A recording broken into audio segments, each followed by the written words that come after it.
I think one of the aspects that might be not necessary, but certainly part of a person's personality for being a deacon is... And that's a great example of kind of helping people understand the role of the deacon. My job as a deacon and our jobs as deacons is... Welcome to the Simply Christian Life. This is Bishop Michael Hunn, the Bishop of the Diocese of the Rio Grande, which encompasses all of New Mexico and the far west part of Texas. Today, what is a deacon?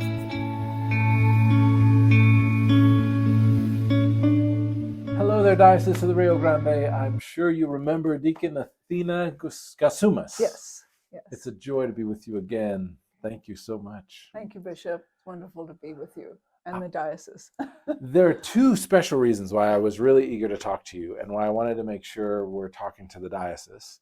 One is you have really discerned that the diaconate in a permanent way is where you're called to be. Yes. And I want to talk a little bit about that decision, Okay. but also in a bigger way. There's a lot of confusion, I think, I hear in people.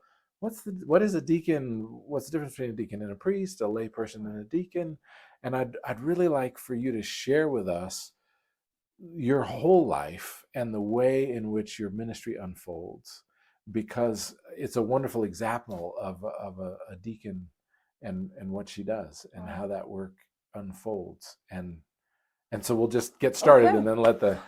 Wow. Well, I think one of the first things I was thinking is I always carry a pen and I always carry a little Athena to-do. I like it. And that's because I'm in community. And so gathering phone numbers, getting a phone call, who am I meeting? I can't always remember. And so all my shirts, including this, of course, my clergy shirt, have this ability. What I have learned my whole life, and this is something my mother had shared with me, and I may have shared this before. She said when I was a little girl that in our big doors in Greece in our house, I would open them up at the crack of dawn and go and meet with the fishermen and just be out in community. And then I'd go to the bakery, and then so I would be up at the crack of dawn, which I still am, being out in the community, just being with people. And so she often reminds me to this day, Athena, you are doing today what you did from the earliest time that she could remember. Wow. And that makes me think. I've often talked with the Commission on Ministry about the nature of ordination and ministry. Sometimes people who are doing discernment, like on the Commission on Ministry or the Standing Committee, or I've even seen bishops do this, where they think it's the job of the church to decide, are you this, are you that? I tend to look at it more like your mother, in the sense that I think we are being called by the Holy Spirit to be who we were made to be. And if one is called to the priesthood or to the diaconate, we can see sort of signs of priestly things that we've done our whole life, signs of the diaconal things that we've done our whole life. When we're called to lay ministry, we are called to lean deeper into our joys and passions and the things that we do. And so it's just, I love now having this image of you as a little... How old were you when you would Probably like 4. Wow. 4 and 5. 5 I was sent to school, but so probably younger than that. Yeah, and it was a safe enough place where you were growing up in Greece that it was it was a little island, so everybody knew who you were and all that. This... But you would be out there doing what you're doing right now, basically knitting community together. Yeah. And so while I was having my frappe mocha just now, I was thinking about this question and trying to sort of put it all together, and what some of the conversation we had on the way to the detention center was that I think because I grew up in a very specific location in the world, with a very specific spirituality and religion, but also understanding that I knew where I was in the world from a very young age. And so having a sort of global perspective on a location and being surrounded by the Orthodox Church, being raised by a village, and then experiencing the world, what I realize is that I think one of the aspects that might be not necessary, but certainly part of a person's personality for being a deacon is to be outgoing and not afraid of the world. So to be in the world, because that's our call, is to be in the world, to be to carry the gospel and to carry the love and to be the vehicle and of Jesus's love, compassion, and justice, and then bringing all of that, which encompasses the smells and the tastes and the feelings of what we experience in the world, and being the link back and discerning, okay, what do we do with this? Having a global perspective, but really more than anything, not being afraid to touch people, because people are sentient beings. We smell, we taste, we do all of that, and to not be afraid to be the Beatitudes really in the world. And very specifically walking evangelically in a way where people can sense that you do love them, and they may smell wonderful or they may not smell so wonderful, but like you experienced today in the detention center, we're all children of God. Some may be more hurt than others, more wounded than others.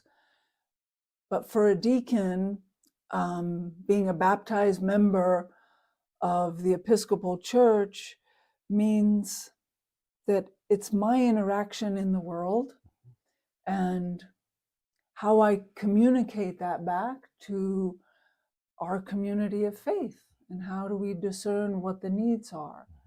But really and truly to not be afraid of a person, because when you sit down, if you had sat down with any one of the people that you met today or saw today, you would love them.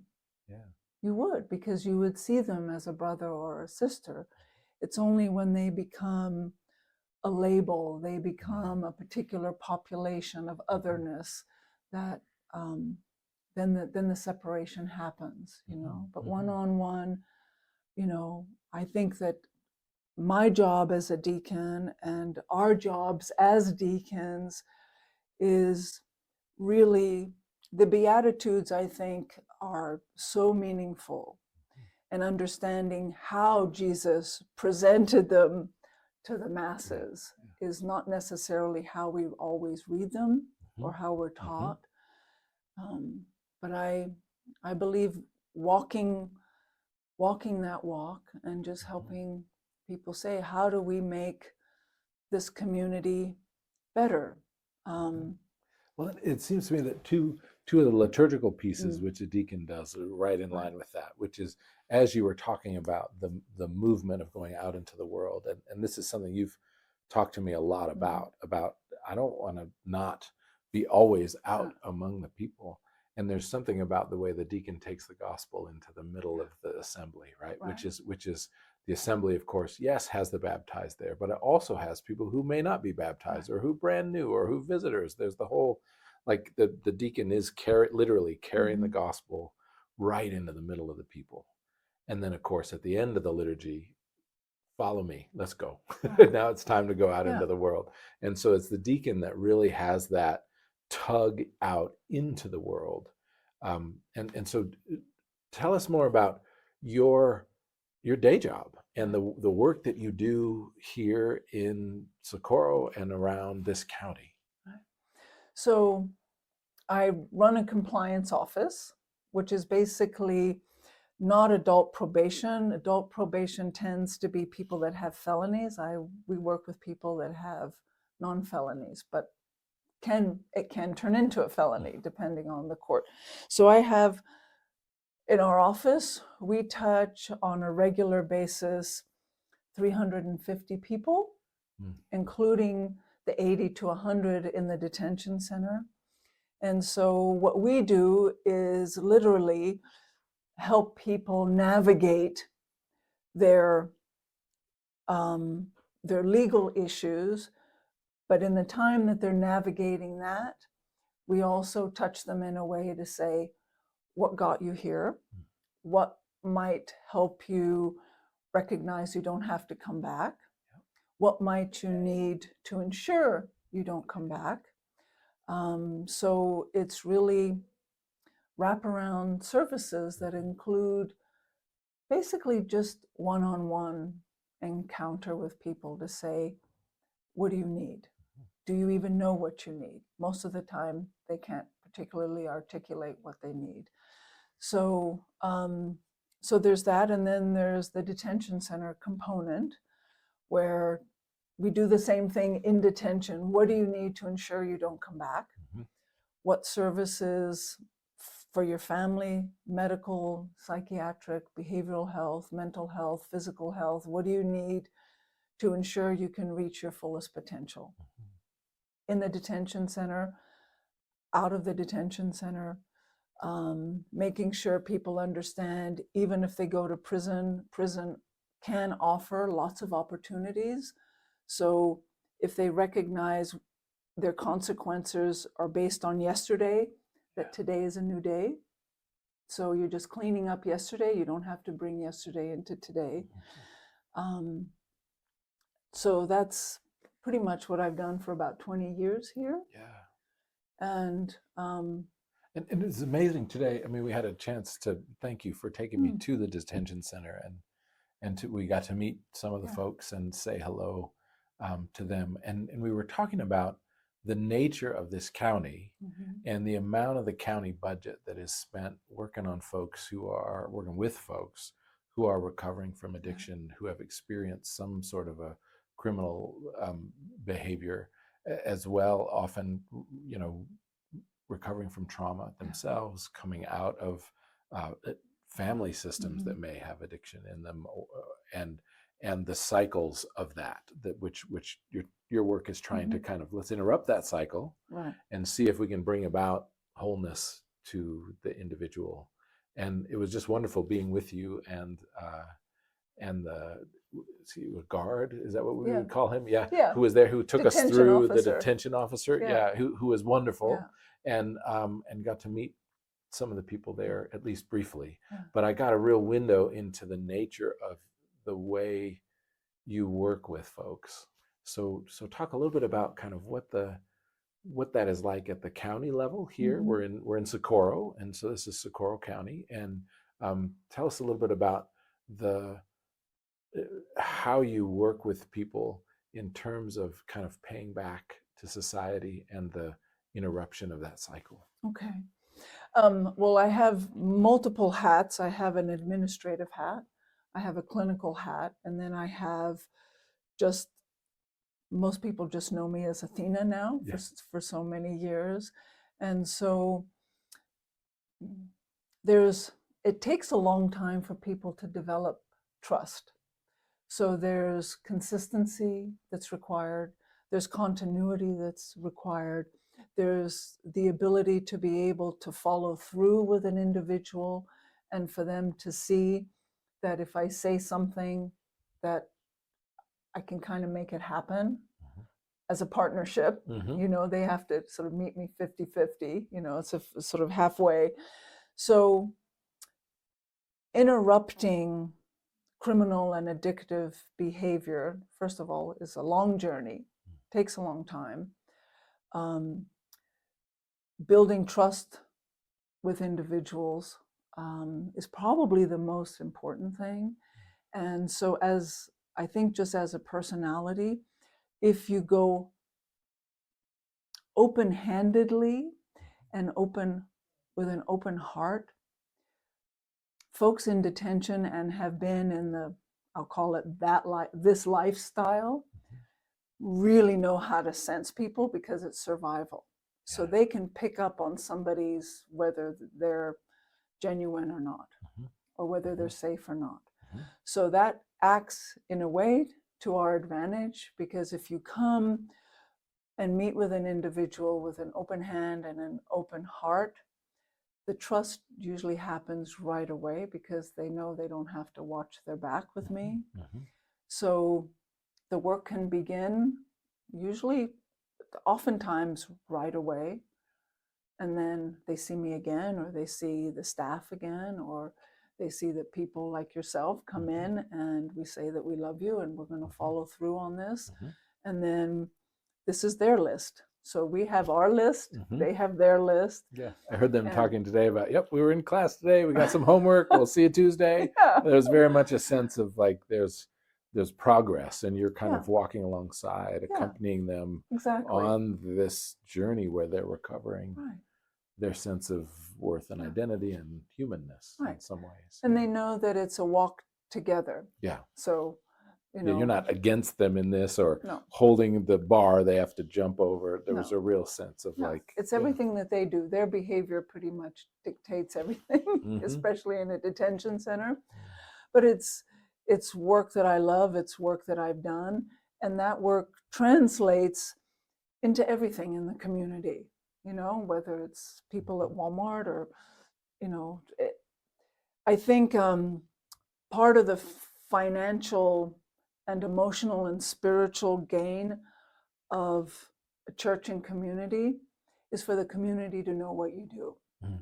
So we talked about this as well, that if the community truly knows that you're praying for them, they're going to support you. They'll support you financially. They'll support you by coming and assisting in a project. And this is what we cultivate through the RISE program that we talked about: reach, intervene, support, and engage. That if people know that you're engaged in their life, whether it's unseen, but they know it's happening, they're going to support you.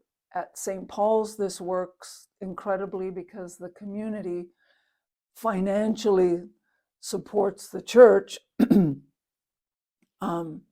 in a way that I've never quite experienced, because they know what we do, what we do for the community. Talk a little bit about that relationship and how that all works, because it's a great example of the impact an Episcopal church can have beyond the members who are a part of it. The members that we have, the congregational membership that we have, is already sort of very active in the community. So they, in their own way, express the love of who we are in the community. And then my role as a deacon is just to nurture that, to just nurture what's already being done, but also oftentimes to be in my collar and walk around, so they kind of go, you know, like, who's that? You know? Well, and that's a great example of kind of helping people understand the role of the deacon. I often think people think of layperson, deacon, priest, bishop as a hierarchy that has to do with power and all that kind of stuff. And I'm really trying to help people understand that I think a better way to think about that is location within the body of Christ and clarity of role. So it is literally the case that the lay people at St. Paul's Truth or Consequences are out in and among the community. They are worshiping on Sunday, yes, but they are also then Monday, Tuesday, Wednesday, Thursday, Friday, interacting with neighbors, but they're also seeing the people on the street, responding to them with love. They're concerned about the people who may be incarcerated. And so they may not know exactly what to do about that or how that might work, but their hearts are warmed by that.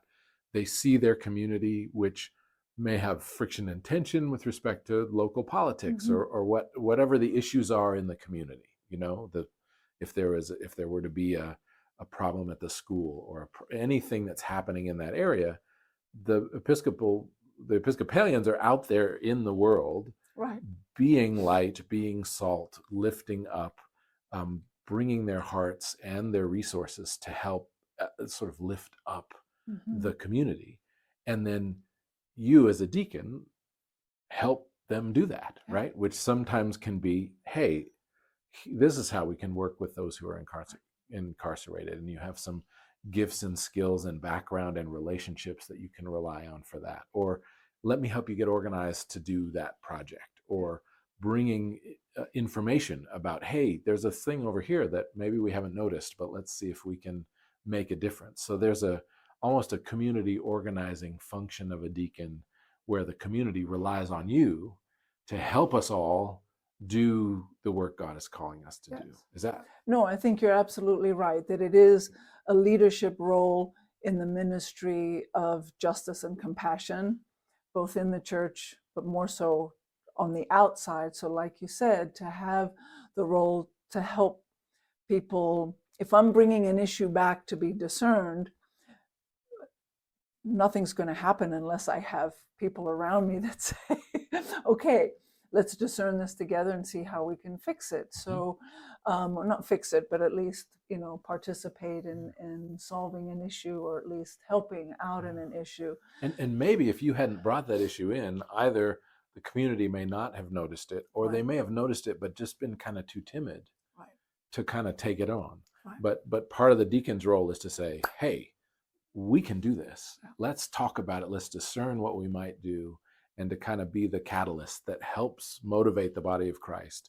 Again, as you say, outside the walls of the church. And I remember vividly when we were having this conversation, because for a long time, at least as long as I've been a bishop, you and I have been back and forth about priesthood, diaconate, what is this about, and all this kind of thing. And I remember, I don't know if this was the case for you, but I have this vivid memory of a single conversation that we had in a series of conversations in which we were talking about, okay, if you're going to be ordained a priest, the expectation of the church is you're going to be focused on a church community, part-time, quarter-time, half-time, what have you, and your primary role and identity will be to be working in that church to help provide the Eucharist and plan liturgies and all that kind of stuff.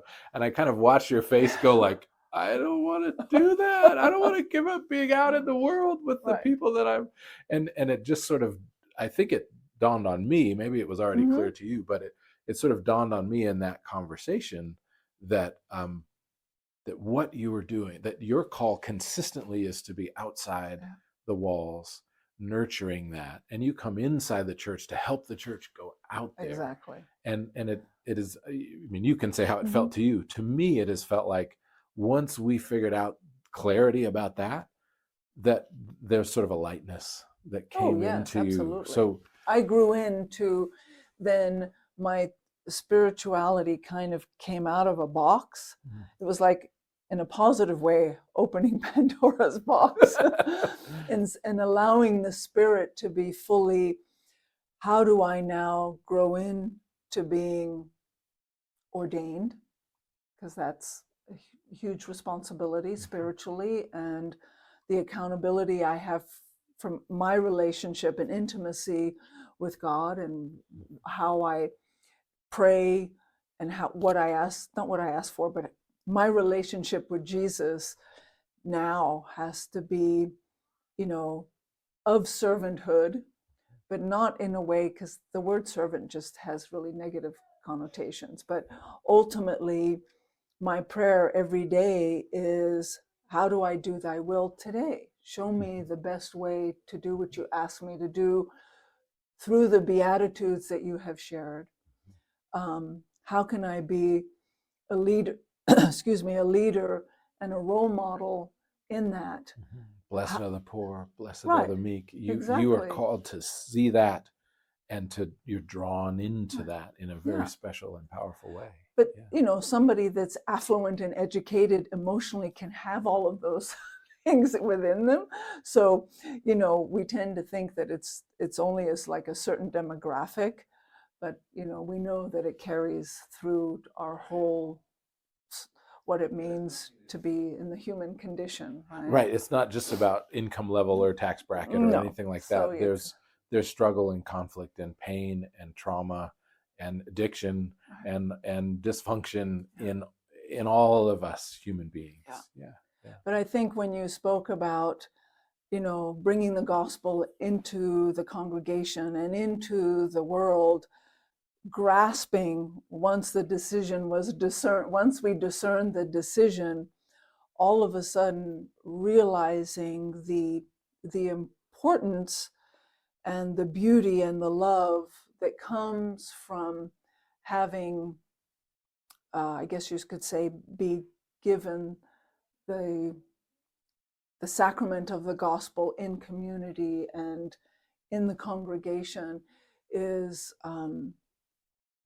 was actually quite incredible. It is, because it's not a role, it's who you are. But then when you're doing this, it's really, if you're reading these words, they're not words. It's like, how do we embody what's being said? What we're reading, how do we embody that? How do we truly, the hands and feet that Jesus wants us to be in community, and have it then be liturgically what happens. The whole liturgy that we have is so beautiful, and the choreography, the spiritual choreography that happens with that, that this is like, okay, we're hearing this, and then we're going to receive it. So it's beautiful. It brings tears. Me, I'm a weeper. Yeah. Oh, I think it's beautiful. Well, and it does. I mean, I think there's a fullness present when in our liturgy we have the laity gathered, right? And remember, laity is for those of you who don't remember, laity, it means the people of God. Yeah. So we're all a part of the laos. Right. That's why I like the idea that it's about where are you located within the assembly. We are all a part of the assembly. We're all a part of the body of Christ. And when you have the laity present, and you have a deacon and a priest, you've got the fullness of the expression of the various roles of leadership there: lay leadership, diaconal leadership, and priestly leadership. Which, if you have a priest, the priest is also a deacon. But if that priest is really focused on, my job is to look after the community and the inside the churchy bits, then sometimes we don't have that emphasis on what you bring in its fullness by focusing all the time on being out in the world and drawing us out in the world. I mean, it was such a blessing to me. You opened the doors to me as a bishop to the detention center in a way that I've been to detention centers before, but quite frankly, I couldn't have opened that door and wouldn't have known exactly how, and I would have felt a little sheepish about it, even though I know and I pray for those in prison, as Jesus called us to do, right? We're all supposed to visit those who are in prison. But you, with your diaconal authority, open that door, literally, for me to walk into and experience a place of ministry that would have been inaccessible to me had you not led me there, literally. You know what I mean? And so I think there's an important part, and part of the reason I would love to raise up more deacons in the church, and part of the reason why as the bishop, I'd like to help people understand, if you are a person who feels constantly drawn into the world, and you come to church to be fed, yes, but you feel constantly drawn to, like, I want to figure out how I can learn the skill set to organize folks and engage in issues in the place. How can I help a community discern that draw? Then maybe the diaconate is the place where you're called to be formed, because we need that leadership. And I think we have fewer than 10 full-time active deacons in the diocese right now for 50 congregations. I would love. I mean, every priest is a deacon. Yes, we have that, but it's also true that the priest is focused primarily on kind of the teaching ministry and the liturgical sacramental planning and organizing, sometimes the leadership pieces of sort of running the church as a business operation, sort of.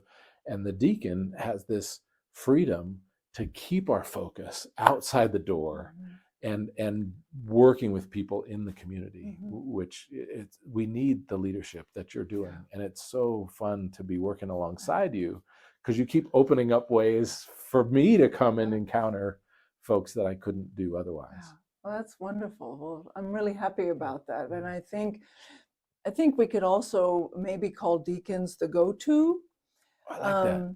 Because I know that sometimes if they're, issues in a congregation, or people just don't know, like there's this person or that person. Maybe the priest knows or doesn't, or it's not, but the deacon, I think part of the role is the go-to, because I'm the go-to in community and I'm also the go-to in the congregation. True. Like, And that's what this is about, right? Yeah. There's a public way Yeah. in which people can come to you as an ordained minister, one Right. who is set aside in a different location in the thing, with a leadership role in that area. So they can come to you and say, what's going on about this? Or, Right. yeah, what do we do about that? Right. Or can I talk to father or mother so-and-so, but I don't really know how to approach them. And Yeah. we can be the buffer and and this sort of intervention person too, So intervention is a great Yeah. word for a deacon. Yeah. It seems to me that part of what that courage you're talking about, being willing to go out into the world, maybe part of the charism is an intervention kind of a spirit. Yeah. That a lot of us see what's going on as we drive through, and there are people we're aware of who are on the street or they're hungry or that kind of a thing. But I think part of the diaconal charism is to actually intervene, and to figure out how to do that, and to help us intervene as a church, and then to also help, like you say, intervene between the, I don't know how to talk to the priest about this, or who should I, whatever. Well, I'm hoping that those of you that are watching this and maybe are discerning a call will really and truly think about, do you have the courage, and are you spiritually called for this? Because it is exciting and wonderful and beautiful, and people are beautiful. They really are. I mean, do they get on my nerves sometimes? Of course. But ultimately, we're here on this very fragile planet together, whether animal, plant, or human, or two-legged. It's really important that we learn how to support and care for one another and nurture one another. And I think this is a really pivotal, important. I don't know. There's got to be a better word than important, but it's really kind of a make or break time. I think of transition. It's an incredible transition at the moment, and I think it's going to take all of us, whatever our roles are, child, sister, mother, daughter, son, whatever it is, to really say, okay, we have to make sure that we nurture. And there again, I think there's a special role for the deacon in keeping our focus there, and opening the door as well. There's a way, just watching you work, in which you come alongside people, and you can establish trust very quickly, and you have a knowledge of the system, how it works, where the resources are. You're aware. You write grants because the funding is needed, so you have that skill set. Right. You have the one-on-one personal intervention skill set. You have the courage to approach someone on the street and not just kind of give them a couple of bucks, but to actually see them, engage with them, and also help them connect with resources that they may not be aware of. Right. So there's this whole package that is about engaging the world at its point of need. And like you say, not just people on the street, but I've seen you do that in congregational life too, where people can quickly kind of connect with you, and you can bring them into awareness of what's available and what's possible. Yes. Yeah. And so this is in some ways a diaconal moment, I think. Yeah. The world needs the church, and the Episcopal Church in particular, to engage the brokenness and hurt. Yeah. That the conflict, the fractions, the brokenness of our politics, where people are mad at each other and we don't know how to talk to each other, the pain of the people who are hurting, the lots of addiction that's going on. There's a need for us to intervene, to get involved. Yes. And I think our institutional leadership recently has been incredibly courageous, nationally. And I think the Episcopal Church is is really at a time where we could absolutely just totally blossom and have people say, you know what, we do need this, you know. Yeah. And I think you express what it, you know, you help express what it means to be a deacon probably better than I did at this interview. I but don't thank think you. so. You know, thank you for Yeah. putting it Yeah. all together. But I'm so proud and inspired to be part of the Episcopal Church and to be, you know, ordained, to be blessed enough to be ordained into this institution and be part of it, you know, locally, nationally, and globally. I think it's a very exciting time, and I know there are struggles, but you know, my belief is that there's also going to be an incredible amount of good coming out of this. You know, we will begin to make a greater mark. Yeah. Because our faith is deep. Yeah. And we do know the hope that is in Christ. And for us to be able to bring that hope into the world that deeply needs it is a blessing and an opportunity. Yeah. So thank you for your leadership in that. Thanks for who you are and for what you do. It's a blessing to work alongside you. Thank you. And that's absolutely a reciprocal, you know, love, and thank you for being our bishop and guiding us, you know. So appreciate that.